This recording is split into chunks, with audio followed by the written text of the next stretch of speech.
Hello, everyone, and welcome back to Horrifically Well Read Blood and Said. We are so happy that you've joined us for another insightfully unhinged conversation about horror and the books that really just reflect society and don't blink in the places that other places do. If you enjoy what you hear, please make sure you like, subscribe, leave a review, leave a star rating for us. It really helps the podcast get noticed.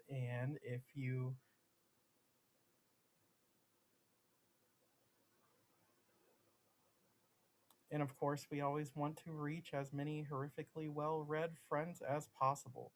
So, without further ado, on to our conversation for today.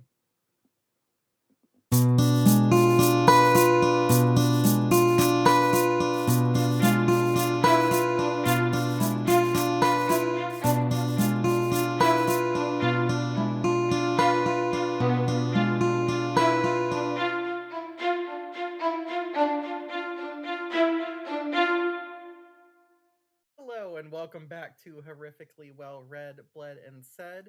We are so excited to have a return guest today, author of the soon to be released, gloriously wonderful Honky Tonk slasher Neon Moon, Grace Reynolds. Welcome back to Horrifically Well Read. Hey, hello. Thanks for having me again. Yeah, so we're so excited. So Poison Soup has released. You've got Neon Moon coming out about a month from when we're recording right now. Mhm. So how's it going? You got a lot going on. I'm doing okay, I'm hanging in there. I'm trying to focus on keeping myself busy before release date, and I've been trying to work hard on other projects to keep my mind distracted so I don't focus too hard on other things that are going on pre-pub. Well, you stay really busy with creating the most fun and engaging social media posts to Yes. promote your book, but you're also an incredibly talented poet. Thank you.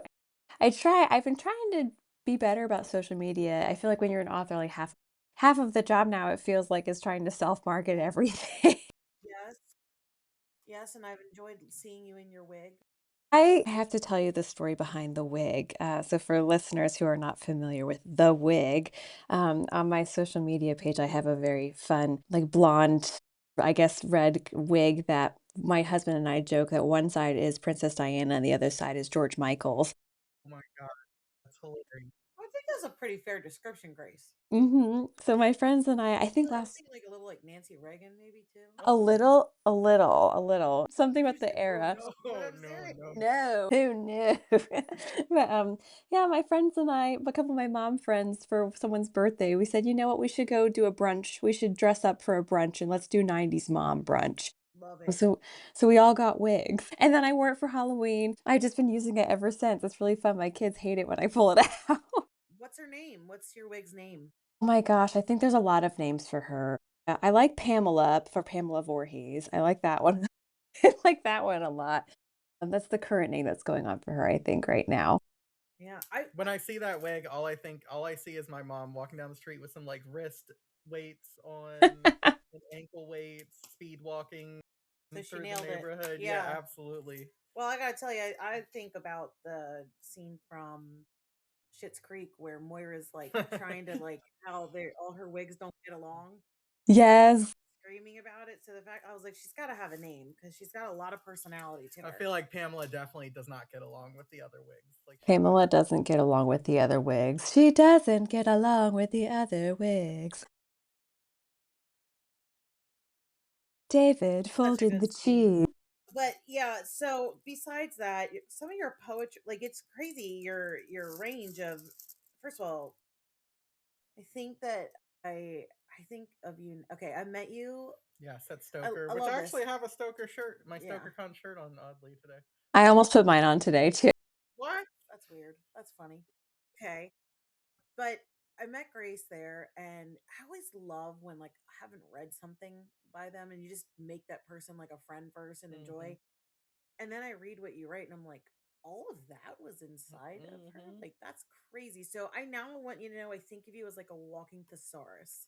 Encyclopedia, or thesaurus A too. Yeah. thesaurus Well, first. I mean, she's I got the just most beautiful like command of the English language and beautiful words. Like, I Oh mean, yeah. you're writing a slasher, and I'm like literally stuck on your sentence structures of like, wow, what made her use that word? Or like, wow, that's really beautiful. Or like, that's crazy cool. And just, I mean, you could just really grasp the way to, you have several characters, but each one is like immediately identified, like the way you grab tone and voice. And it's just like, okay, okay. I didn't know it was working with hanging out with the master I thought thesaurus you were here. gonna bring up the spider purse. Do it. Oh, okay. I'm look. I always think of Grace first as the spider purse, but now the thesaurus has trumped. Bring I'm bringing the spider purse back to StokerCon, and I also have another spider-themed outfit this year, so I'm excited to share It is that. the most exquisite, beautiful, pretty, scary, like spider purse. Like, and we both love the spiders and really bugs. Yeah, because I think Bugs. that you guys had started talking, but I was somewhere else, and then I come back, and the whole spider conversation is occurring, and I'm like, That's okay, normal. That's okay, normal. I like this. There's so much symbolism in bugs. I think that's why I like them. I love spiders in particular too, because I think that spiders, they just represent like divine femininity. Yeah, I remember you telling me that. Yeah, this is crazy. Listen, Okay, because it fits this part. yes. They are the architects of nature, of life. So I think in literature, women are often compared to spiders as well. And I used to be scared of them, but when I started really researching the meaning behind it, I've started to open myself up more to them. So like I'm not really scared of them if I find them in my house anymore. I'm like, gosh, I'm so much bigger than them. Why should I be scared of them when they're probably scared of me? Because I learned that they don't have ears, so they just everything is vibration. So like imagine a person walking next to them, how scary that must be. There's so many listeners I'm sure you're helping that don't even know these facts, but like, I don't know why I've always been, I'm afraid of mice and snakes, never spiders. I really like bugs, but for anybody who isn't, knowing that like they are the archetypes of life and Architects, yep. archi- architects, not archetypes, architects. What's wrong with me? It just is fun to say. I guess it's one of those words that once you say it, you're like, am I saying this right? That's Yes. weird. Is that spelled Mhm. right? Yeah. But I mean, I love that. I mean, it was one of those things where I'm like, wow, I've never really thought about it like that. I've Mhm. just always enjoyed them. Well, it's Yeah, funny. go ahead. Annabelle just Sorry. told us. Oh, sorry. Annabelle, our daughter, just told us that I guess spiders have evolved because so many people kill them in houses that they Mm. never played dead before, which will tie into the book a little bit later. But now they have evolved to play dead so that because we are smashing them, like they will actually pretend to be dead and then walk away. And you can, like, she was like, look, here's a spider right here. Let me show you. And it did it. And I was like, that is crazy. I didn't know that they did that. That's impressive. They're so smart. I like don't even mind how many, like that lore of people saying how many spiders are going to swallow a year from sleeping. Which I did hear is definitely not true. Okay, So, but I really don't mind it. yes. I'm like, come Well, on no, I in. feel bad for them. Right. I mean, if they want to make They're that choice pretty. to, inhabit my throat. Yeah, I don't know about the spiders. I've heard that too. Like, what, it's like 7 spiders we eat in our sleep or something like that. They're like whatever. I Yeah. don't know about that, but I do know that we have face mites on our face, which is like if you ever look up a picture of them, they're like terrifying and adorable at the same time. How I feel about That's how I feel about tardigrades, the little water bears, where I Mm, like can yes, like stand like little. What are they like? They look like piglets, like Hmm. caterpillar piglets. microscopic piglets. Yeah, and they just sometimes like I think about it, I just want to scratch and itch, and other times I'm like, Yeah. oh, they're so fascinating. I'm like, thanks for cleaning up my eyebrows, guys. Well, someone's Yeah. got to do it. Someone's got to do it. Everyone needs a job. Just recently want you to know that we started a spring cleaning around. I'm gonna say No, I something don't mean. know. What's weird? What's happening? It's like you're like someone's got it. I'm like we finally for Easter we all got pedicures and we're like, Adam, Oh. you need to join us Hmm. for pedicures and he's like, no, I don't want to do that. We're like, well then you've got to take care of your toenails. You Yeah. cannot be wearing slides Yeah. at this time and being out here. So we're Listen, I need to assert dominance with my nails. They're weapons. Like basically, I would hold my own in Neon Moon because I would have my weapons attached to my feet there to be able My gosh, like gonna say they're not that long. Like don't grow. It's just one of those things that we're like, why would you go with us? Like, who turns down a back massage and someone pampering? A lot, most I men don't, will go, but I you don't don't. like people touching me, like generally speaking. So I do get that. Like, so I've tried to convince my husband to get a pedicure with me before. And like funny story you're talking about, like I this is probably TMI, but like one time his toenail accidentally scratched my leg. Like we were just like sitting down next to each other. And guys, I still have a scar from that. It wasn't even like You know I'm not what? I already liked you so much, and I felt like we had so much in common. But now that we are bonded over the scar on our leg from our husband's toenail, I have woken up she in the has one middle of the too. night, slit, Yep. and blood on our bed sheet. And this yeah, is probably like 10, 15 years ago. And now I'm always like, you're getting long. You need to trim them. That was I when I do had that my too. I would go out. I provided for the family by taking down wildebeest with Yeah, my okay. toenails. Oh my gosh, that's so funny. Like, No, yeah, that definitely happened. Yeah, And she like, has a little scar on her leg as well from yes, my my husband doesn't toenail. believe me. And I'm like, I see it as plain as day. And I'm like, look, there it is. Look at it. it was like an early version of a tattoo from you. Yeah, exactly. It's like henna or like one of those like Like or a the stretch mark. scarring Yeah. tattoo. Exactly. Anyway, it's beautiful, beautiful language. And I don't know a different word to say for beautiful because it's certainly a creepy book, a scary book, a fun book. Like, I think that your book was, I love when I find a book that I'm like, and this is why people read because Mhm. Oh, anybody can just like settle into this right away. Like, it's so good and Yeah. easy. Like, I love when I don't. I don't know. It just sometimes over the years, and sometimes like it is work until like the hook comes in Mm, for me still. And I think that's just part of my ADHD demand avoid. Even though I want to do it, yeah. but I did not. I feel like when I get a book like yours, Grace, where I'm just like, wow, I'm just kind of immediately immersed and I'm just like, what, this is beautiful. This is great. Oh, who are these people? Like, Mhm. it read so well and there's plenty of hooks. And I love how like it's a slasher. So much is happening as people are like, I don't know how I would say it. Like, would you say like sort of bad things are happening, but like you wouldn't know? Well, yeah, yeah. I think that's what's It's like she beautiful. compartmentalizes it so wonderfully. Yeah. So let's um But give you the I went chance too right now. far. Well, this is what I'm usually the one that does Yeah, this. I'm just overly So excited. let's Yeah. set it up, for those that may not know what Neon Moon is. How do you sort of position it? What if someone said, "Hey, what's Neon Moon about?" I know it's everyone's least favorite thing to do, but what what is this book about? My elevator pitch for Neon Moon up front is that it's a honky tonk slasher, and hopefully, hopefully that encompasses some of what people can expect in the book. I wanted people to feel like they were going to a bar when they started reading the book. That you were there with your friends and you're taking pickleback shots on a bar stop somewhere while hey, what's happening in the corner? But you're not paying attention to what's happening on the other side of the room because it's too loud and all these things that are happening at a bar, like there's tension, like good tension, bad tension that's like, in the air.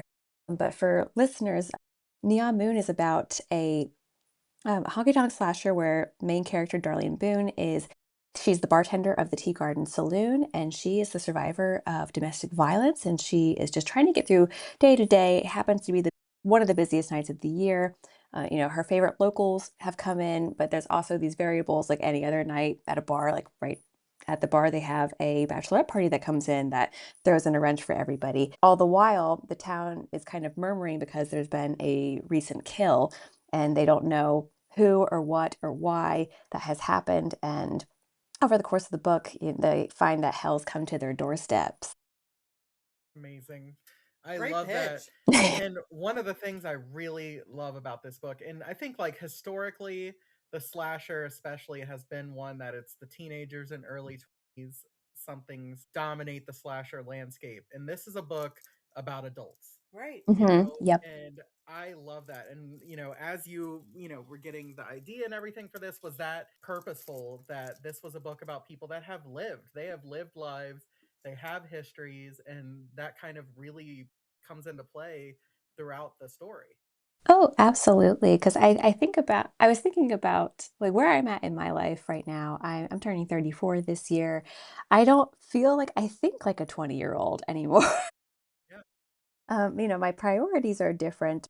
And while, of course, I'm not the same as my main character, I have lived experiences that my main character has lived, even some of her friends that happen to be older than her in the book. I wanted more mature characters who have lived enough life who can own the choices that they make, even if it's a mistake. And I don't want to give away spoilers necessarily. I'm sure that you guys might think of a character or two that that might apply to. But I do want to write a book for adults, and I've been thinking a lot about representation of adults in literature, especially older adults, because I think that we don't see a whole lot of it. And like I was thinking about my friend Wendy Dalrymple in her slasher Killer Summer, she has a perimenopausal main character. Like I want to see more of that, and I think that readers our age want to see themselves represented in the different books, like in the genre that we read. Right, right. I think just early on in the book, you have a character that sits, I'm just picturing him sitting on the bar stool, just clearly a regular, just all these easygoing quips. And then he just like says this and he sucks back a little bit of the beer and says, and it's just, That character, Grace, have you seen Shaun of the Dead? Yes. So there's a moment in the show in Shaun of the Dead where he's just been broken up with, and his friend is trying to like lighten it, so they're going around the bar and giving like backstories to people. And there's one character he called Snake Hips. He gives this whole story of like how like cool and the ladies man and all that kind of stuff is. Hmm. Character that Rebecca's talking about right now, that is who I envisioned. And I was like, Ezra, are you talking about yes, Ezra? yes, absolutely. And you mm-hmm, turned him into the coolest like mm-hmm, character who, mm-hmm, he's not perfect. He does some stupid things, and he's like, he is a womanizer and under mm-hmm, like owns that completely, but at the same time is actually a really kind, cool mm-hmm. person. Um, but that is 100% the person that I envisioned of this guy. That's like, he's kind of sleazy, but you want to be friends with him so bad at the same time. I think Ezra was my favorite side character to write because I could picture him fully in my head, and I loved imbuing his backstory. So for people listening, he's an old rodeo star. He's not riding bulls anymore, but he sure chases the thrill like he still does.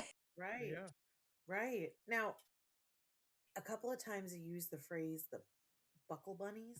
Yes. Is that a real thing? Is that a Grace thing?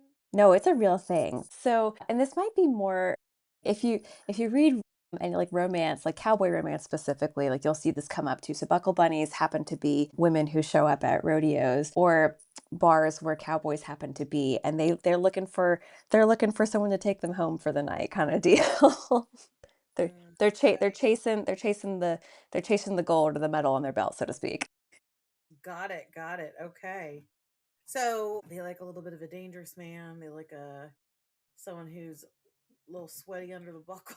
It's like what someone that instead of rock stars, they're looking for the rodeo stars, like No, I the. could see why there's a lot of attraction to Mhm. someone who's willing to be like rough and Mhm. courageous and just real sportsman. Really, when you think about it, I mean, it takes a lot of athleticism.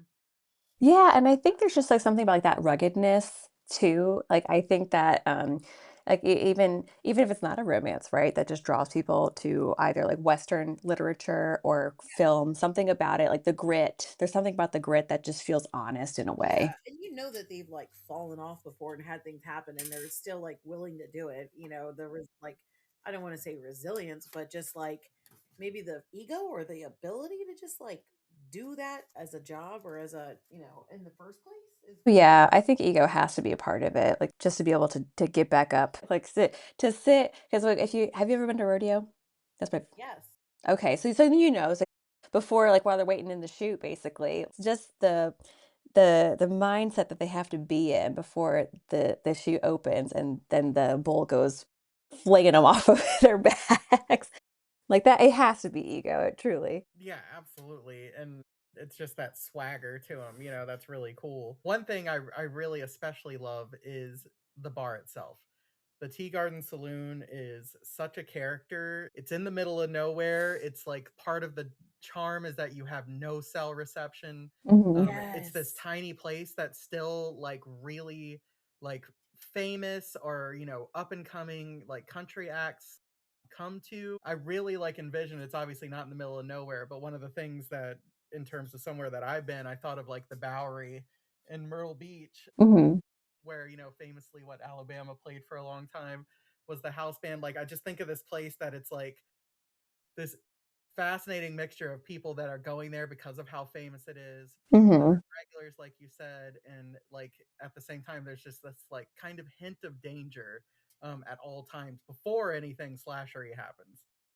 Yep, it was, it's funny you mentioned that, like, because the Tea Garden Saloon was inspired by some of those honky tonks that do exist out in the hill country. I mean, if you've never been to the Texas Hill Country, if you ever go to San Antonio, go take a drive an hour outside of the city, and you'll be there, and you'll see these little, like, random bars out in the middle of nowhere, and there'll be cars lined up for, like, a mile around it.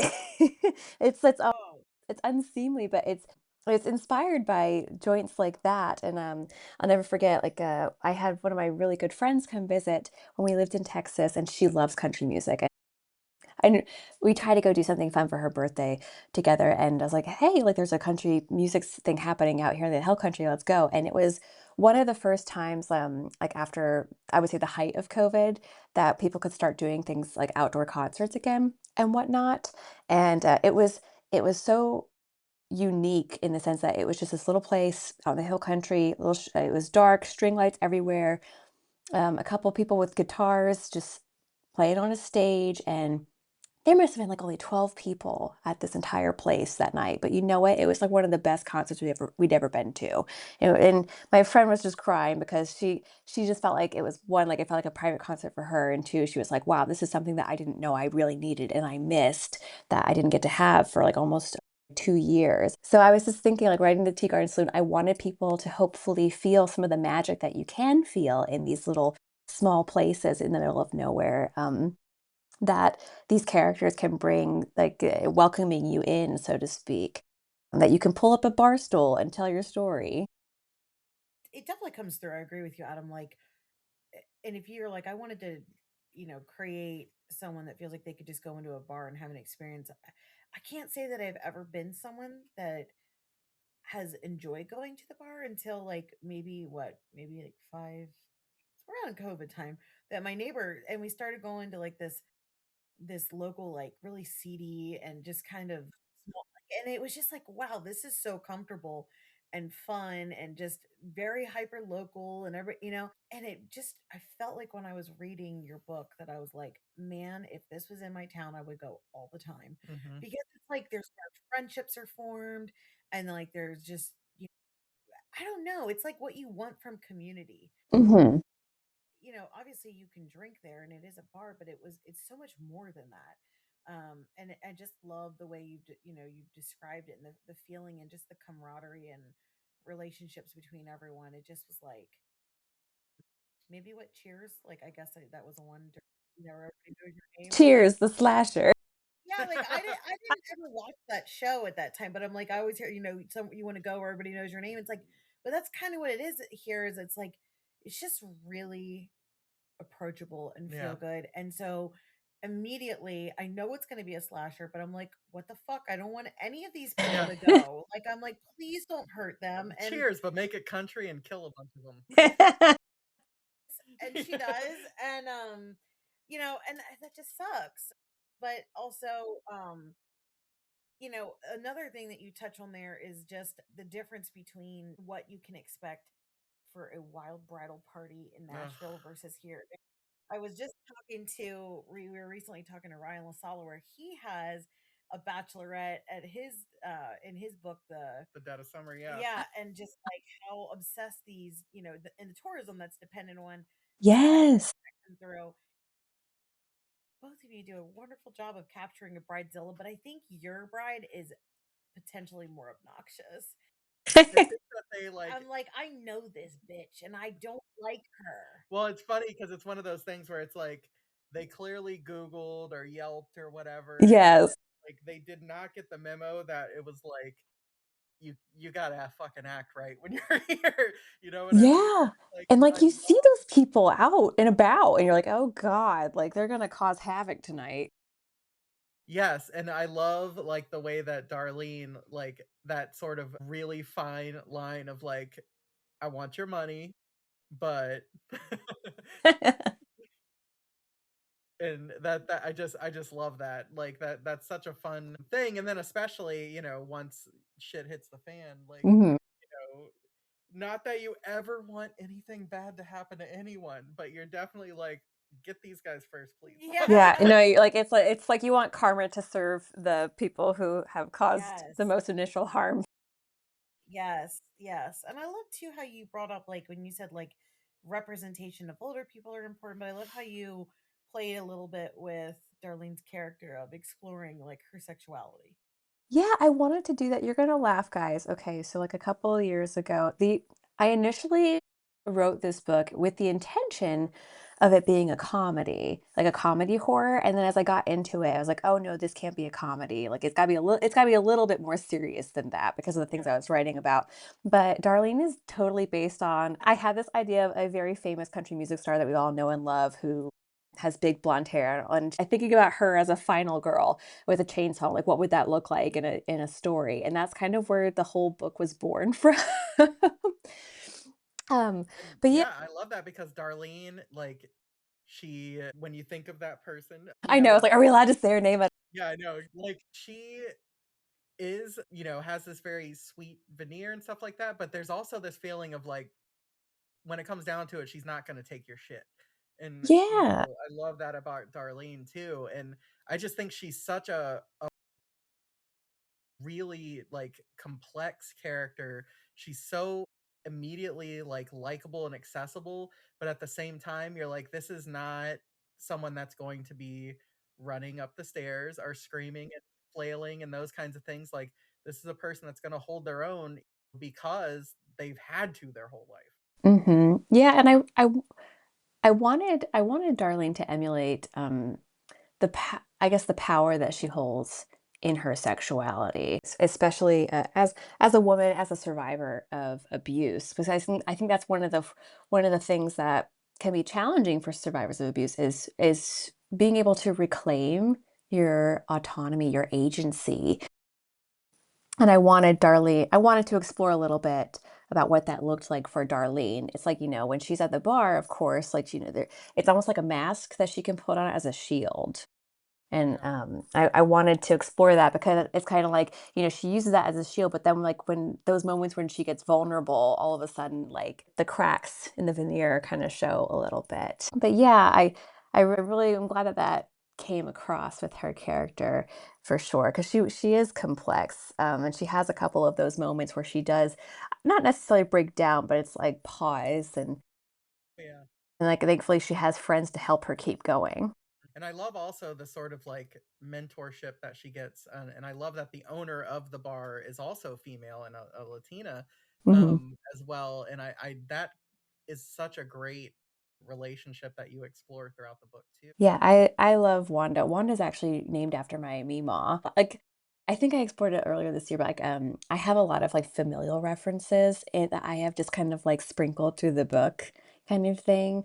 Um, and it was fun. Like we put my publisher made this. I don't know if you got to see the final copy or not, but in the back of the book, we have a whole playlist for the Tea Garden Saloon, and like it says like what county it's in, and, the person that it's named after happens to be like a fifth cousin of mine. Like little things like that, No. like, were really fun things that I got to sprinkle into the book, and I was glad I got to keep them in the book. I did see that it had been updated for the PDF, but I did not see that part. So I love a playlist. I can't like for that. That's awesome. Yeah, I thought it'd be fun just to make a set list of It is con fun. And I always like load them to my Spotify too.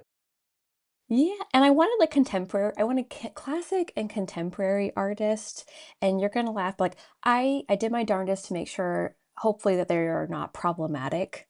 Um, Sure. singers as well in the scene because there are quite a handful of them, right? Like people have got everyone's got a perception of what the genre is, especially if they don't listen to it, right? And I'm not like the biggest I'm not the biggest diehard country music fan, but I know enough to be able to appreciate the good stuff that's out there. Right. And another hope of mine was that like the set list and some of the little things that I put in the book itself like encourages people to, check out these artists because there's some great artists out there Yes. that people are sleeping on just because of the genre that they're singing. Yeah.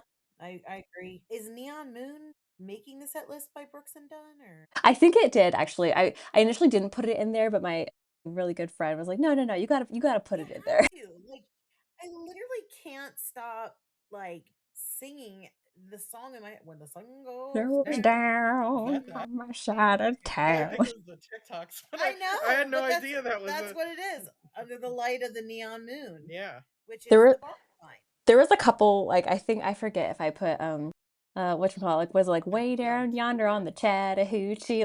Like, there was a Yes. couple I wanted to put in there, I don't think I got to put in there. But I wanted to put, like, indie country artists as well.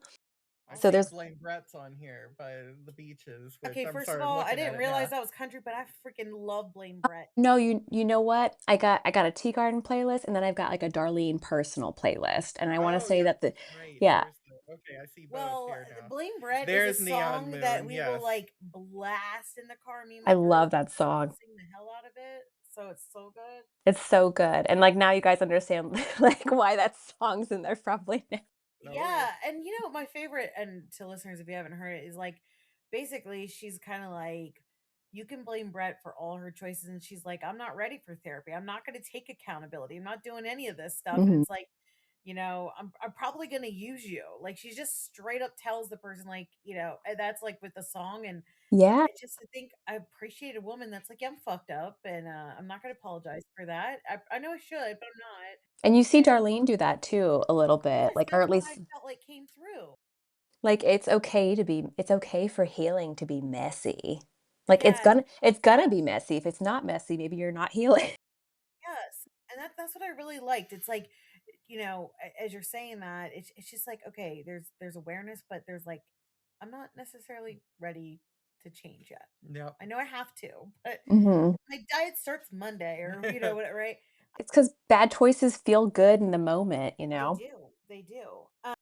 And I also can't deny that, like, we're recording a few days after Artemis 2 just happened and all of this Mm.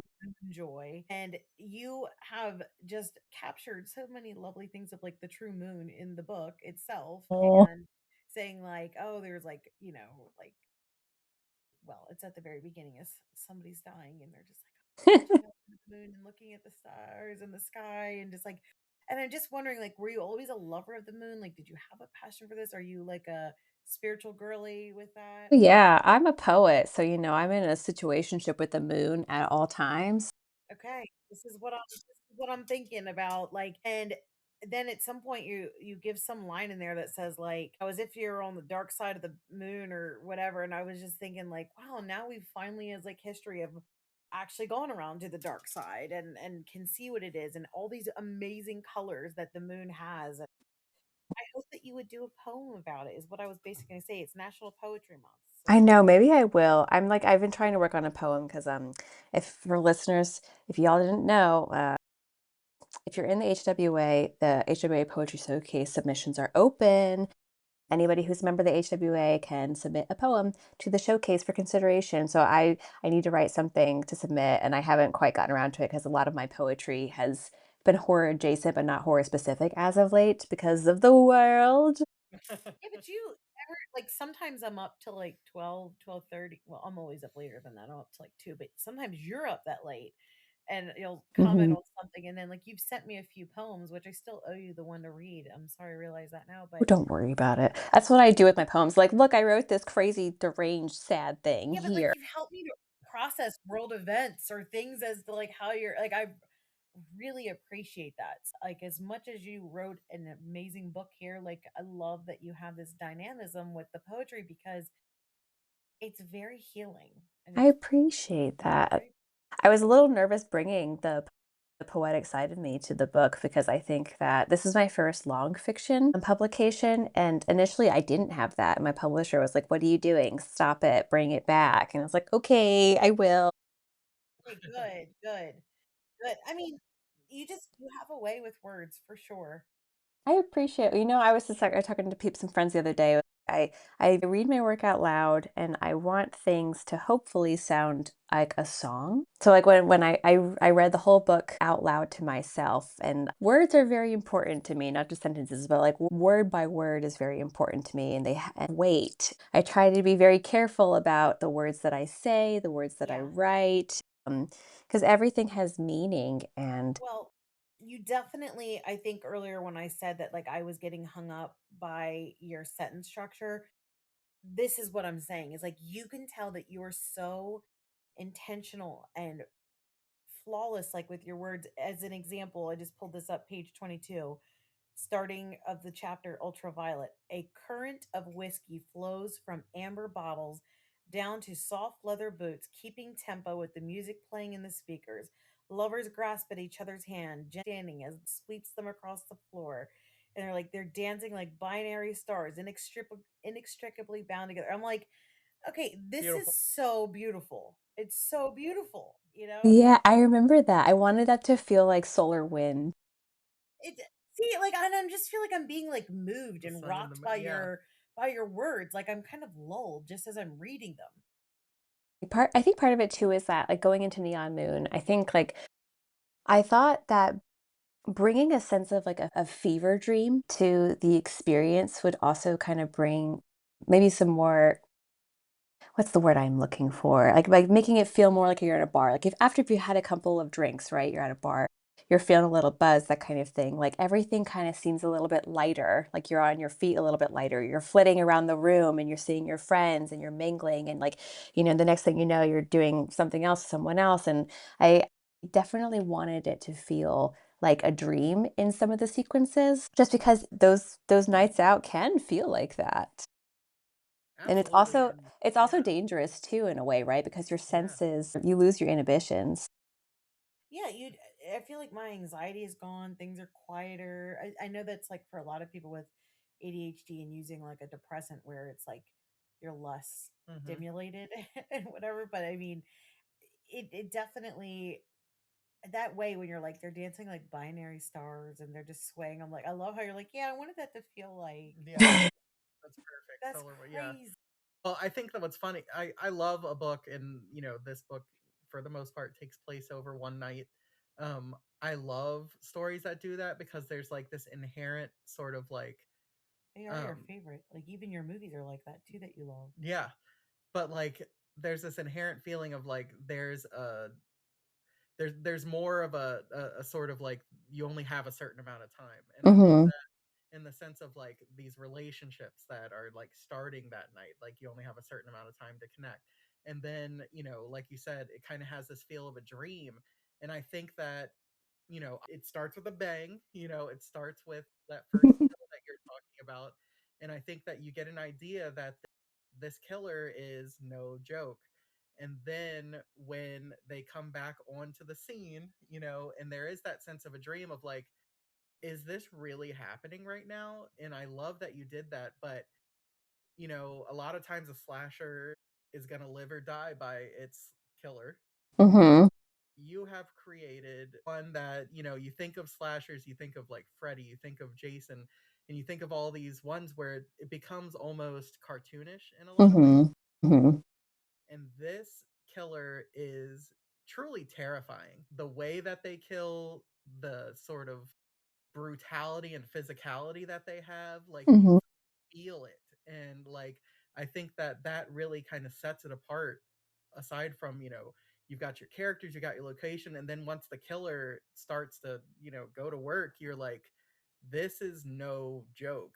And so I'm just saying, like, when you sort of thinking, this is a slasher, I'm sure you're thinking, how am I going to kill people? Doing the Yeah. killing and all that kind of stuff. Like the way that you tie how much it hurts physically and then tying that emotionally to characters that you've immediately attached to, I think it creates this like resonance that I was like physically like kind of like drawing into myself Grimacing. because it hurts. There's multiple scenes where I was like, that hurt.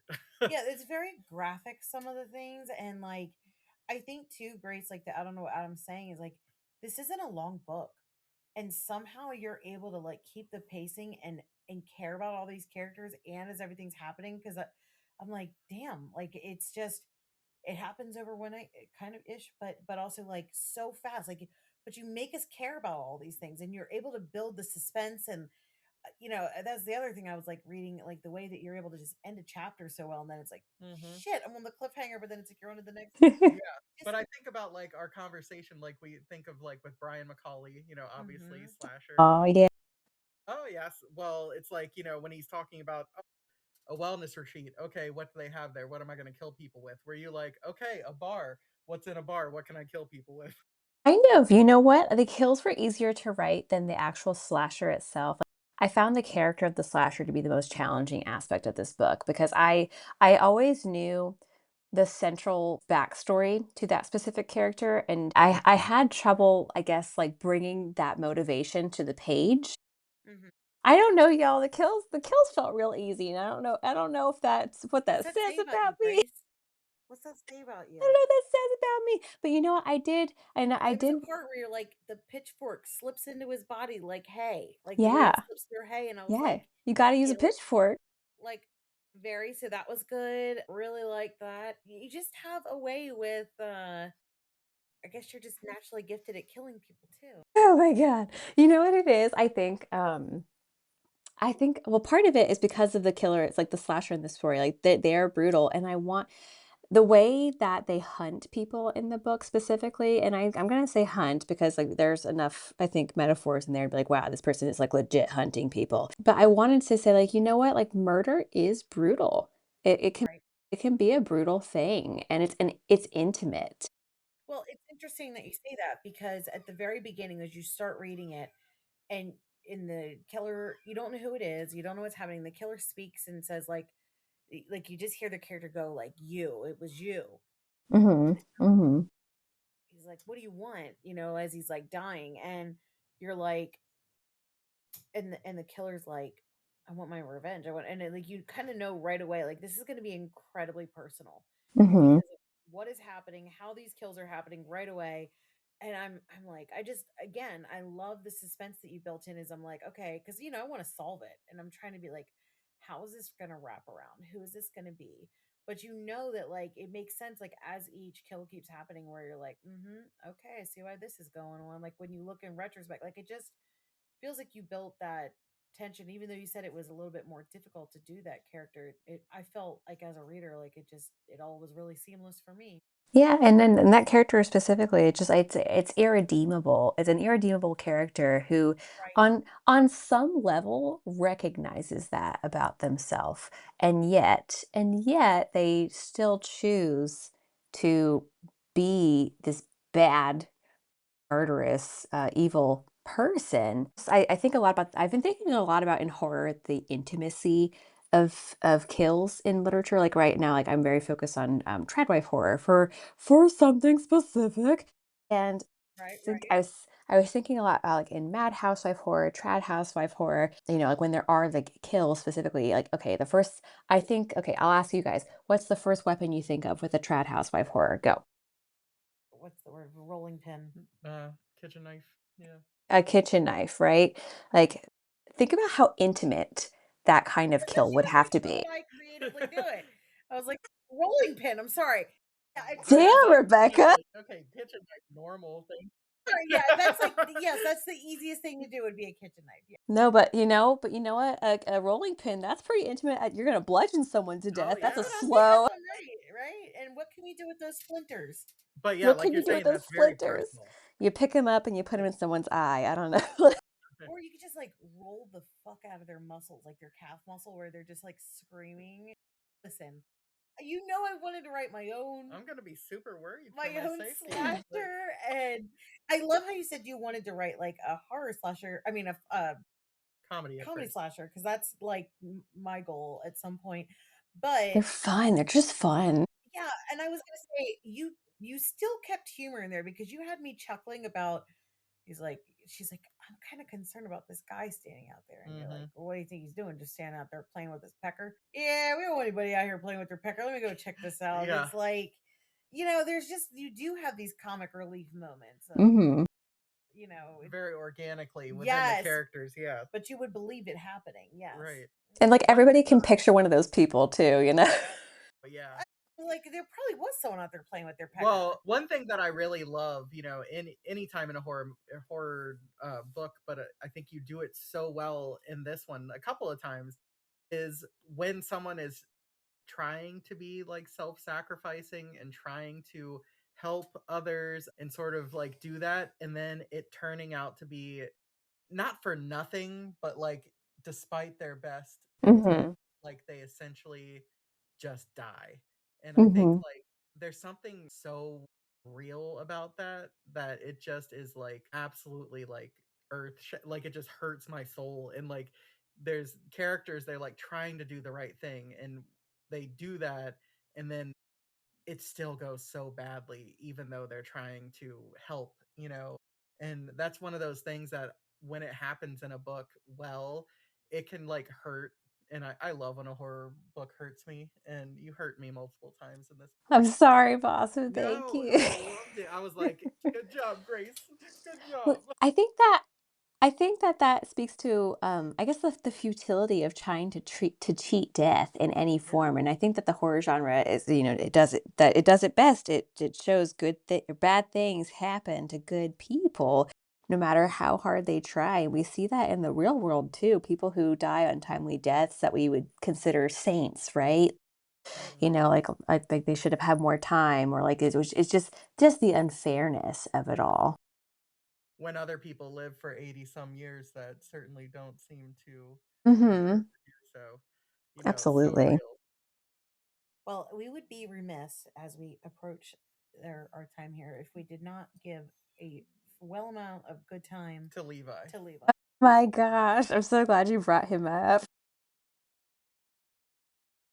Uh, varmint that inhabits under the bar, which is he's an opossum. And I already pictured his little teeths and him eating his little fruits. I know I had so much fun writing Levi. I always knew I wanted Levi as well in the story. Just having a because of the setting in particular, I couldn't have a dog, I couldn't have a cat, I needed a varmint in particular, and it's from what it looks like, opossums can be a little more domesticated than other, say, like trash pandas. You know what's so funny? There is a store, I think it's a couple hours from me now, because I live in Maryland now, and in Fredericksburg. It's like a possum themed store, you guys. Okay, wait. We have talked before about going to the Curious Iguana together since we were about Yes. to go there. What is this possum store and when are we going? I know we need to go. It's so funny because I've mentioned somebody else and I forgot the name of it, but it's in Fredericksburg, and I want to say Vaughn Jackson got to go with the Maryland HWA chapter at one point. I could be wrong. Someone correct me later on, but I want to go to that. And then look, I kid you not. After I learned about this place, I saw a video of a bar with a possum sitting at the bar. I was like, wow, this is fate. Yeah, I would suppose so. And I mean, the thing is like I have I can distinctly remember seeing a possum hanging from a tree when I was like in kindergarten waiting for the bus Mm. and just being like, these are wild, these are fascinating. I just was never scared, always liked them. And, I feel bad when they're like hitting the road and I hate No. that. But looking at how, like, I just realized I really do just love a trash animal and have, from Well, the yeah. raccoons to the Hmm. this. But I would absolutely, if Adam would allow me to domesticate an opossum, which I don't know how much say you have in it, but Yeah. Did you know they only live like 2 to 3 years? Isn't that so depressing? well, my exchange student just asked me, Rebecca, I know I leave in 3 months, but can we get a ferret? Yeah. A noodle rat. And I was like, all right, and Adam's like, no, they stink. And I was like, all right. But, you know, maybe we could do something with the possum. Well, it's funny because you said that I had an experience when I grew up in Washington D.C. and I remember very distinctly right around sunset at one point crossing the street was a possum mother and Babies? two babies on its back, and then like three or four were Oh walking my behind it. God. That's really cute. Yes, and I was like, so they've never like weirded me out because I always was like they're adorable. They're just And mothers. all I can think of is like right now, Rocky from Project Hail Mary's having a moment. I was like, you know what? You haven't met Levi if you're that obsessed with Rocky, because he needs his own like cult Yes. as well. Yeah. These And I are think the Uh, scene where he's playing dead and being carried, like it's one of the most delightful scenes you'll read in it's a book just here. it's fun because I feel like they just epitomize anxiety, and I'm riddled with anxiety, y'all, Yeah, like day to day. yeah, same. Are we planning on getting like Levi merch produced? Because So, you know Stuff. what? I commissioned artwork from Kaylee Creates last year, and Oh, sure. she made a picture of Levi. And so I guess you guys are here to hear it first. I have two giveaway boxes that I'm going to give away this month when I get my author copies. And my hope is that I can include some prints of Levi in it. But yeah. please bring if I don't win because I'm gonna try to enter. But if I don't win, please bring some prints I can buy at StokerCon because Buy the shit out of those. exactly. And Matt and we always get like a. I think Adam sent it to you, but we always get a really like a special Easter or Christmas ornament Mhm. that. And I found at Tractor Supply like one sale and like near or what is it New Year's Eve Yeah. like 50% off a really cute possum ornament. Oh, I was trying to think. And so I was like, I gotta have them. Need it. I have And possum Matt earrings, Adam but they even guessed how broke. sweet he was. He was like, I gotta send this to Grace. Mhm. Oh my goodness. I was thinking about how endearing those opossum encounters that you guys had. The first time I saw an opossum was not that endearing. No. So I went to Rutgers and I used to work at the computer labs. So if you're not familiar with Rutgers, the main campus, New Brunswick, is huge. It's five campuses in one and split between the split, I'm sorry, it's split by the Raritan River. And I lived on Cook Douglas campus, which is a more wooded, quiet campus. And the computer lab happens to be in the middle of the woods. Like I'm not even joking. It's the middle of the woods. You have to take walkways to get there.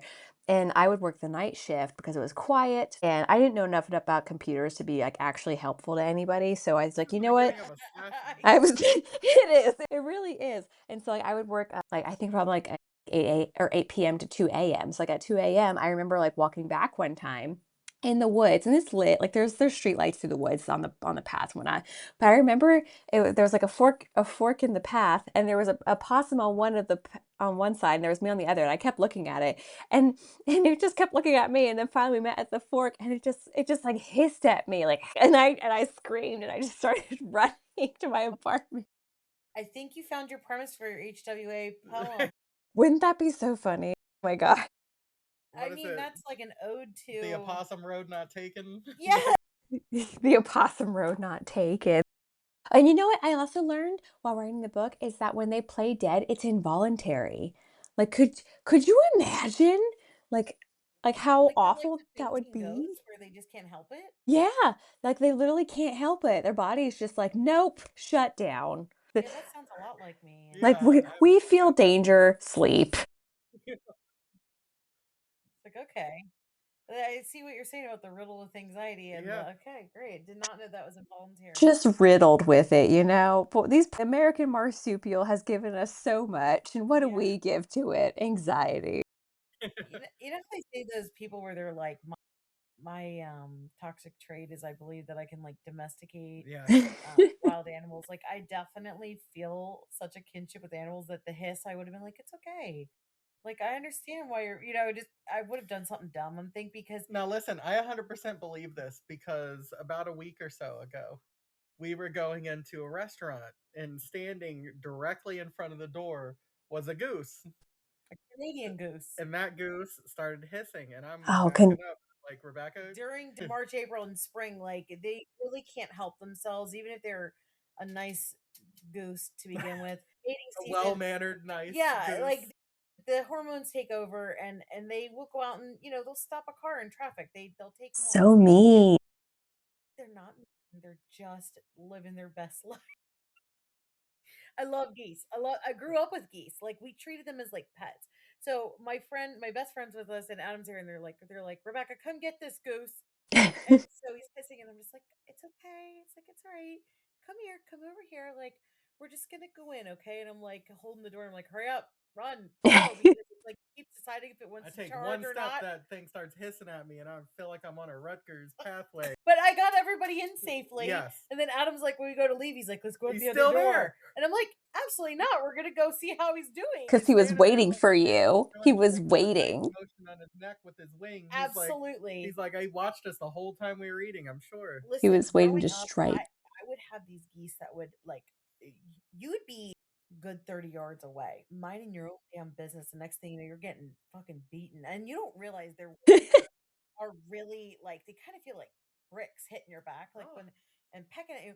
And it's like they're very territorial. I mean, the same place where I saw the possum hanging from the trees, the same place I saw my goose walk out and stop traffic and hissing at a car that was like, "How dare you come by my nest?" That was again like 50 yards away, and it was just they're they're very protective in the spring. They're like the terriers of birds. Yeah, pretty yeah, much. exactly. And I love Always pissed off. and I love yeah. them. When my mother would garden, the geese would come and sit with her and like pick at the grass and just spend time, and they would like pick up her gloves and go running away with them like they Like little kids. yes. So I mean these wild ones in my delusional mind, I'm like, they're gonna be fine. It's so funny the animals that we end up connecting with too. Like I like to say I'm the world's shittiest witch because like I my toxic trait is that I think I can talk to animals, but the only animals that respond to me are friggin' squirrels, everybody. They do? Well, that sounds like a talent. After this, I'll send you some funny pictures of me with squirrels. Like I can't explain it. I feel like it's a useless talent in all honesty. I mean, they're pretty incorrigible, so if you have an ability to deal with them, I think that's the amount of wreckage of people being like they have ripped my car wires apart and things like I think it's a good thing. They You did can that. So this past winter, I kid you not, because we didn't have outdoor seat covers for our outdoor patio furniture. And the squirrels, they took apart our cushions and they dragged it up into the trees to make a nest. And, like my husband had to climb the tree to try to get like stuffing out of the tree. I hope you got pictures of that. You're I, like, I did not our get pictures, HOA unfortunately, is of that. not going to tolerate this stuffing in the tree, honey. We got to get it down. Like imagine being the squirrel, like, oh my gosh, wow, look at this, ripe for the picking, quick, grab it. Who just leaves this out? Man, I'm Who taking just this. leaves this perfectly good Well, even cushion like outside? legit, when I brush the dogs, because we have 5 dogs and I have so much hair, I will literally put it outside in the springtime for the birds to like pick it up and start making their nests because it's quality ingredients for them. Oh yeah. I live in the country, so if anyone sees like a bramble of, or like, what is that? Oh my Tumbleweed goodness. of dog hair going by, it'll be fine. I was like speaking of like squirrel brain over here. My brain just thought of something, everybody. What should we call it? Author friend Jeremy McGargy told me that there is a bar in West Virginia called the Neon Moon. Like it's like I feel it looks a little shady. Like it looks like a local's place. Like if we went there, they'd be like, "Who are you and why are you in our bar?" kind of thing. But I also feel like I need to make a pilgrimage to it at some point. Yeah, At least, okay. even if you don't go inside, take a picture with the book with the sign. Mhm. What part of Virginia are we talking? Like West Virginia. West Virginia. See, it all depends. Which part are we talking about? The part that's closest to like Ohio? Are we talking about the part in like The wrong turn part? See, I don't even know what the good parts are, only because I haven't spent enough time in this state. Like my husband and I, we like to play this game when we're traveling. Like I call it the ancestry game, where we look up and see if we have any great grandpappies buried in the visit or in the state that we are like traveling through. And like, of course, we had to drive through West Virginia recently on our way to Kentucky because the part of what Maryland I live in, it was easier to drive up through the Panhandle of Maryland and down through West Virginia to get into Kentucky. And I thought I could drive across it, but that's not the case. West Virginia's like, nope, go around. And yeah, so I don't know enough about like the good places, the not so great places of West Virginia. I get lots of wonderful tourist advertisements for it, and I'm easily influenced, unfortunately. So I've been like telling my husband, like, we gotta go to West Virginia. We gotta rent a cabin one weekend. yeah. But your sister lives there now, Adam. So Yes, maybe she can help us out I definitely am a and big. give us some intel for Grace to know. Well, I'm a huge Mothman. We like passed that town. I was so sad we didn't have time to stop by and see the Mothman statue. Yes, and we've been in like the Harper's Ferry area. It's Yeah, beautiful. it Like it's is. What definitely is it? I want to go Charleston? to Harper's Ferry on any day but Saturday yeah. because I've been Because there it's so busy once. with like all the antiquing and It's like so busy. It's beautiful, but gosh, like trying to find parking, good luck. Yeah, I so need to work on my cardio too because that's a lot of that's a uphill. lot of It is a hills. lot of uphill. You're like I'm thinking of you being like, first of all, you used to walk a lot of hills. I'm gonna rent a hover round No, I when we was go gonna there. say we get to the bottom of the hill and you're like, it's called an Uber. It's I'm not called going there. Yeah. I I have to ask because I see this is why I'm a bad podcast guest because I ask questions too. I'm like, okay, so That no, not on our podcast. Yeah, This is we're makes you an about it. excellent Yeah. podcast. okay, do you think you would survive the Tea Garden Saloon? And if so, what or if not, I should say, what's the song you're going out to on the jukebox? I think I would not survive. I think Adam would because he's highly suspicious and he's got I'd only really good. survive because I'd leave He has very really good early. situational awareness, and yeah, you may not have even gone. Me, on the other Mhm. hand, I would be like probably joining in with the bridesmaids party to just like do some dumb shit. And okay, Or I would survive either by leaving immediately, or I would without even kind of like the possum. I would play dead without realizing it and pass out in a back room somewhere. I'm going out to Patsy Cline. Oh, I love that. I love Patsy Cline. Yeah, or Conway Twitty. Oh, okay. Okay, so Conway Twitty. Okay, squirrel. Speaking of squirrels, I've never. I don't think I've still ever really listened to Conway Twitty. However, my Mima. I'm from Nashville originally, I love how and we both have Meemaws. My Meemaw was yes, from I have Kentucky. I have a Meemaw and a Mama.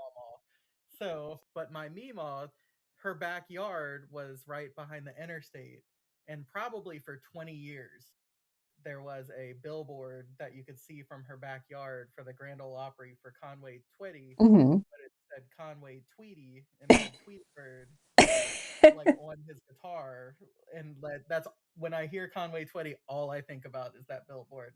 He it could be the best music ever, but all I think about is that billboard. So for me, I'm not a huge country music fan, but the I do kind of like am drawn to I guess like a certain You like Zach outlaw or Brown whatever. But Band, I would and say you like I like would Chris probably say like Stapleton. White Lightning by the Cadillac Three. Ooh. Like I just really love that I song. feel like you would like Brothers Osborne. Sounds like something I'd like. Which, fun fact, they are from Maryland. They are a Oh, Maryland-based country group, and I like them also because they're liberal as hell, which is also really fun. which is Well, why what I like Zach Brown or what's his name?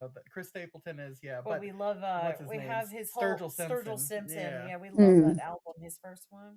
Well, it wasn't his first, but the Sailors guy. This I do think that we're seeing a resurgence in like the scene of country music, or more like folk music, or yeah. Yeah, folk and bluegrass. I feel like Folk I think comes out more that's what when they. they said Yeah, when they they said say if when folk music's it getting starts getting good, real there's a good. problem. There that shows that the country's in crisis, and I was Yeah. like, yeah. But it's interesting because Annabelle asked me the other day. She goes, "I didn't know you knew country." I'm like, "Yeah," and she's like, "Does Daddy know any?" I'm like, "Yeah," and she's like, "Well, why doesn't he listen to any?" I'm like, "Well, he used to," and she's like, "Why doesn't he Kind anymore?" of. And I'm like, "Well, he used to like to listen to it starting around April through the warm summer months." mm, And I was like, because it just kind of feels like summertime. I was like, but now that so much of that is kind Hmm. of associated I with MAGA, but that was mhm. only after meeting you and us getting it because growing up, I think being from Nashville, I took a hard like opposite of everything. well, to be fair, I mean, you really can hear the difference. And we weren't country music listeners either in my house, but you can really hear the twang of like if you're at certain in the 90s for different things and like 2000s. I mean, it is definitely more like when you listen to like Beyonce, Cowboy Carter, or I just love like that album. Maren Morris. Yeah. Like there's Love so many Mary Morris. right. It's got this great blend, or even just like um I love how the crossing overs of like the genre for it, or like even What's how the tipsy like the yep, yeah? Shabuzi, and like even like Luke Combs being like where he's doing the Tracy Chapman fast car, and I love Luke Combs. I just love his voice. I saw him his live voice is the best. It I is. th I think I saw him live back in 2018 when he was, like, first starting out. Because my same friend that we went to the concert at Hill Country, we used to live near, like, the Merriweather Stadium, in Columbia, and she was like Oh, yep. I love yeah, that. We've been there a That's few Adam's times. favorite. I wanna say we saw Killers and Keane there. yeah, we saw Luke Combs there, if you guys are familiar with Jimmy Allen. Jimmy Allen, when he was first No starting relation. out no relation. When he was first starting out there, lot I and I didn't realize that, like, Maryland had, like, such a big country music scene either, which was, like, very new to me. I was like, "What is this state? I don't understand it because 'cause I'm from New What was Jersey. down there? MZQ, is that still down there? I remember that was a I'll big have to thing. ask my friend. I learned that Eastern Shore is very country over Oh, on that yeah. s Yes. Like if you're around, like, when you're in like Bethesda, that's where you're at, right? Area or like Yeah, I'm nearby, yeah. yeah, and so you're in that more like, but the rest of the state of Maryland, like it definitely the Country. geography. The closer you get to Pennsylvania, the more Pennsyltucky it is, Yeah? but still wealthy. But the Well, more that's you get yeah. down towards like the middle of the Eastern Shore, then you are in like I don't know Alabama. Yeah, you're in the South. Very different. There's like the section of Maryland that identifies as part of DC, Yep. and then Mhm. Baltimore is its own world, and then the Eastern Yeah, that Shore that is its state is 100. really cut Yeah, up. yeah. It is, and, like, the Panhandle might as well be its own state as well, too. Like, that little sliver that touches West Virginia, it's like, "Leave us alone. We're part of our own sliver up here." Yeah, I mean, genuinely, and like And we went to University of Annapolis, Maryland, yeah. so Oh, you did? Okay, cool, yeah, we're actually going to Annapolis this weekend with some friends because it's finally getting warm out, and we're like, "We're gonna go hang out. We're gonna go get some ice cream. We're gonna go look at the water." We're supposed to do that this weekend too. no shit. Are you really? Yes, with our friend from Stephanie from Oh yeah, that we met at Horror Reader Weekend. yes, Yeah, we were My supposed to gosh. go. We were supposed. Okay, I was like, "I'm going Saturday." That bums me out. I was like, "We should link up." I know. Well, the thing is I was saying the same thing. I was like, why don't we go in April once the weather starts getting a little hmm nicer? We'll go down and look at the water. and But I it'll be did say, like this morning when it was actually, 29 degrees Oh when my I went. gosh, you know right? what though, Grace? I think we might have moved it to Saturday because I said I wanted to be able to go to the bookstores, and I thought a lot of them closed early on a Sunday. We'll touch base offline after this, just Yes, 'cause that'd be some but listeners, if you've never eaten at Chicken Ruth's, chicken it is roosts. The it is Pop Tart things. Oh my no, no, god. no. No, that's This not is the the same one. sandwich shop. I like The how this became like crab cakes that are just all crab. Oh, that place was delicious. Yeah, that's I awesome. love chicken roosts. I just love it's an ice cream town. It's just a great Yeah. ice It cream is. town. It has and they have like the peanut butter and banana. Like you hmm ate your way through ice cream next to that rare bookshop. Yeah, I didn't even know about the bookshop, so I'm gonna check that out because, like, when I think of Annapolis, I also think of, like, Irish stores too, like, our Yep, friend, his grandparents are from Ireland, so I'm like, "Alright." I was like, You need to pick something up while we're here." Like, there's lots of great Irish restaurants in the town too, there is. which is, like I feel like you don't, like, say that a whole lot about Irish cuisine, but, like, trust me, like, it's very good. Doesn't Ronald Malfi's like Irish? Yes. Yeah. Mhm. Yeah. But it was funny. Like I just remember we would go to Annapolis every now and again because I again in the area, and we went with that same Meemaw. Oh God, you tell that story every time. Tell me the story of the meme. Poor, well, it's sad. Poor Meemaw. It was we were. She was about to head back down to Tennessee. It was our last day. Beautiful day in Annapolis. We're heading back to the parking garage, and we're walking, and someone had like the 6 pack, like the the can thing, and her foot got stuck in it, and she fell, Oh, no, broke her arm, meme. and her tooth popped out, and That is And horrible. speaking of it being an That's ice cream horrible. cone, it was right next to the Ben and Jerry shop, and a No. lovely worker at Ben and Jerry's ran out with a cup of milk and said, "If you put the tooth in milk, you can potentially save it." But See, and Meme. another premise for your poetry contest, yeah. Grace. So whenever I think of Annapolis, I think of poor Your poor Meemaw. Mima. My gosh. Like a romantic weekend. He's like, my Mima. I'm like, I know. It was right here. Ex- Do you remember when Mima tripped right here? I can still see the dent in the sidewalk. Or the cobblestone, I should say, the cobblestone and brick. Yes, It beautiful. is. And it's funny because that reminds me. I lived in Georgetown, which has like that cobblestone and trolley track. So I know. whenever I went to Annapolis, it always makes me feel like home. I loved that thing that you shared on Instagram recently. That's such cool lore. I finally like It was went and incredible. I found the Exorcist steps for my birthday this past year. I was like, I want to go to the Exorcist steps for my birthday, like in No, I lived Georgetown. like a few blocks from there. That's Yes. crazy. That's like, and what a beautiful part. The only thing that stinks is that there's just no metro that goes there. Like you have to like, Yeah, you because gotta take a they don't go. allow hike. it. You gotta go to DuPont Circle and walk. DuPont or what's it? George Washington, Foggy It's Bottom. it's so beautiful. I was gonna say, did you because I grew up in a haunted house. Was your house haunted as well in that area because you're Oh so close to Lord. cemetery? Oh well, yes, absolutely. Well, that could be a whole episode. When we see each other, I'll tell you all the lore of the place where I grew up. Well, But Yes. it's still yeah. open, is what I'm saying. Like, it's one of the most beautiful Well, cemeteries the cemetery, yeah. I that didn't live at the cemetery, I but know. But I'm it saying, never like, was public, and now it is. Yeah. yeah. Oh, I mean, I love visiting cemeteries, and it's one of the most beautiful. Hmm. And then it's right next to one of the most fantastic gardens. Oh well, it's yeah, because it's Evermay, then it's the cemetery, then it's Montrose Park, then hmm. it's Dumbarton Oaks. Have y'all been to Laurel Hill in Philadelphia? No. No. Oh my gosh, okay. Or is like I'm sorry, like I have to tell you this. Okay, there is a oddities festival there every year, and it's this beautiful historic cemetery in Philadelphia. I got to table it with Curious Corbett Publishing. I want to say 2 years ago now. I think Adam Cesare was there as well.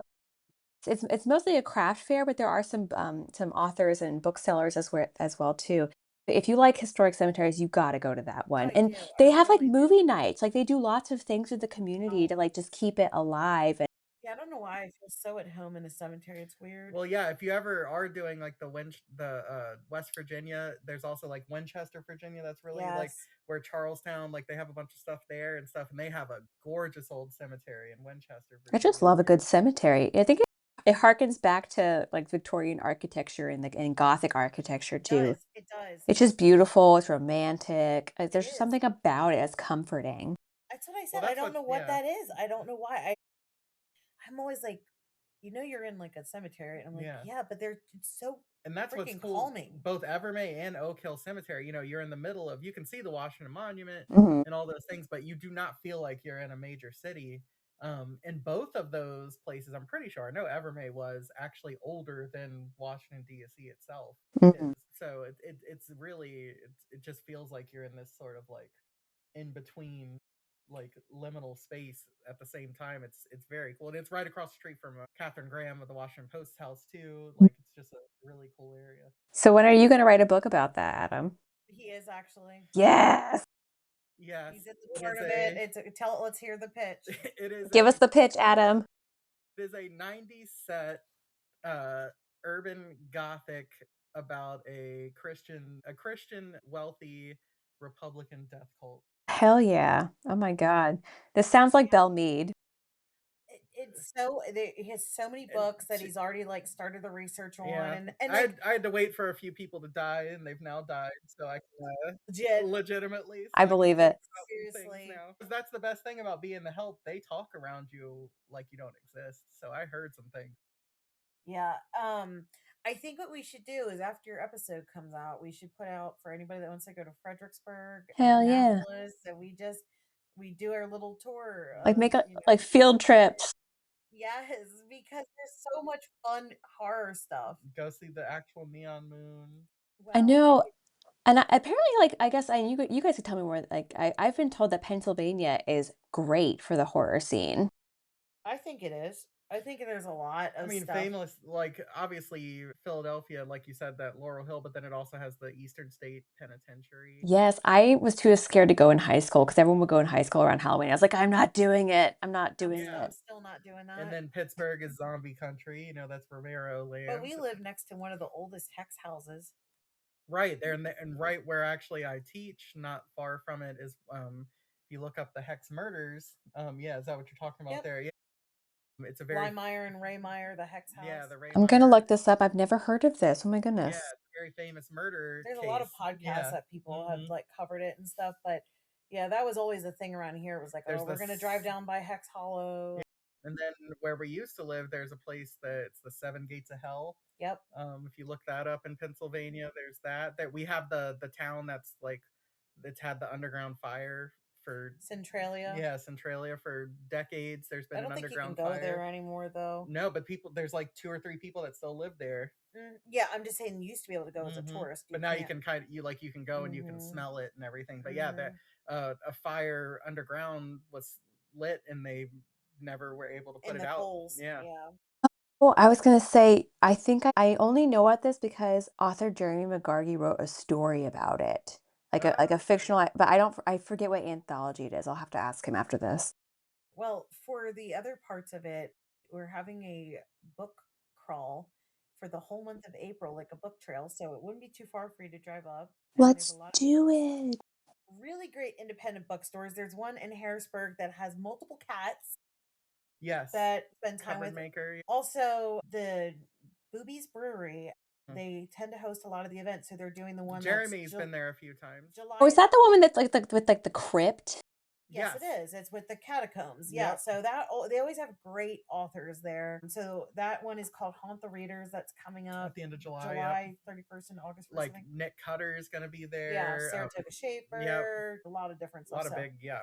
It's worth your drive. And that town of Mount Joy is old as fuck. And I know that there's a ton. And then obviously, Grace, there's Gettysburg, and they do the ghost tours. The most haunted town in America. Yeah. I love doing a good ghost tour, y'all. Like the past couple things, like when English Book Festivals was happening, we did ghost tours. I don't think were you guys at Horror Hangover 2 in Richmond, Virginia a couple years ago? Oh, that sounds cool. I did a ghost tour with a couple authors there too. It's just fun. I don't know. It's a fun way to get people together, and you learn a lot about a city that way too.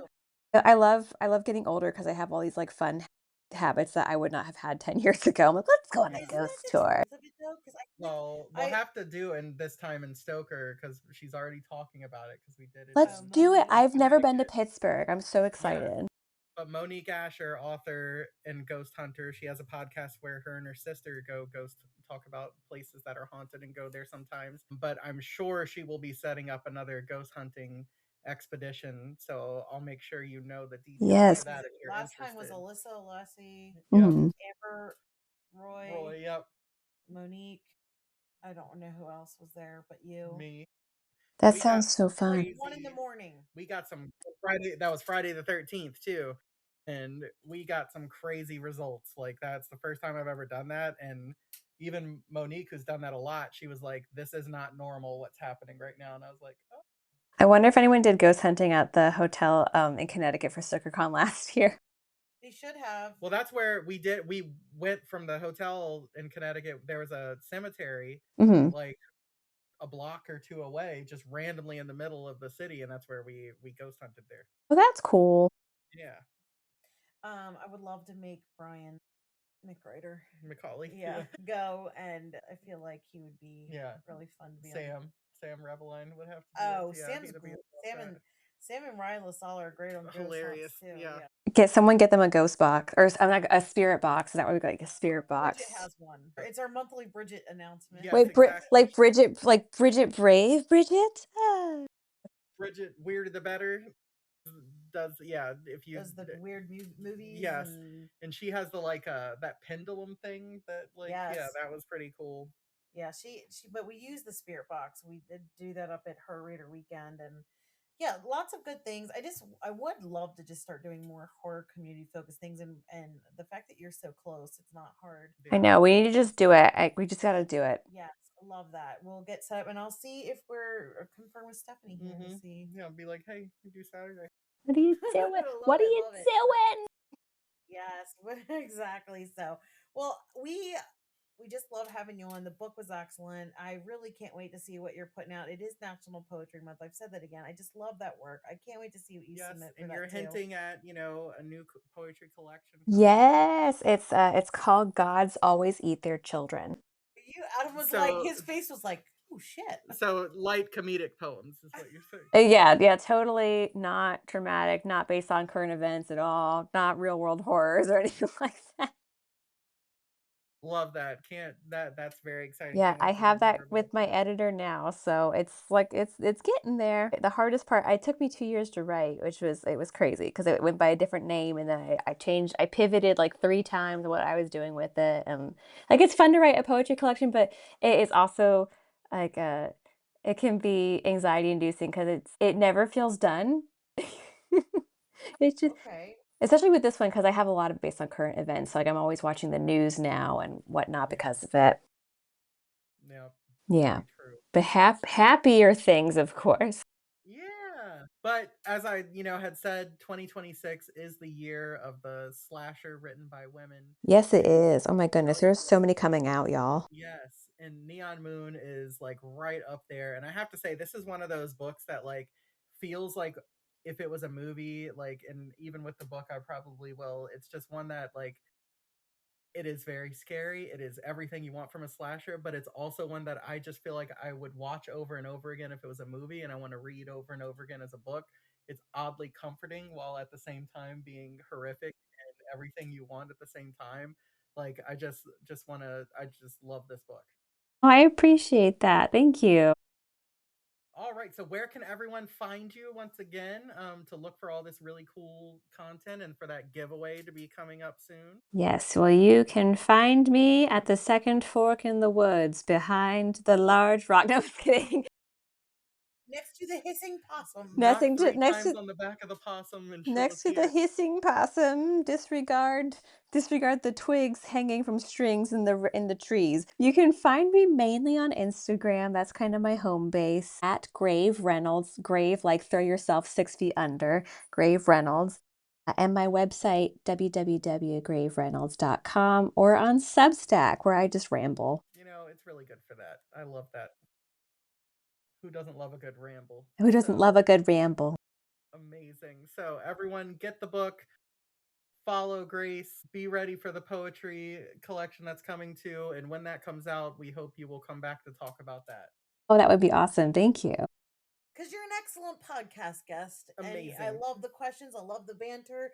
This is the whole reason we do this because we Yeah. wanted to feel like exactly what it was tonight. So thank you so much. Thank you. This was so much fun. Yes, and we might see you this weekend. Maybe. Yes, that would be so cool. Okay, all right. Thank you. Yep, Have a good have a good night. night. Yay, have a good night, y'all. Bye bye. Bye. Bye.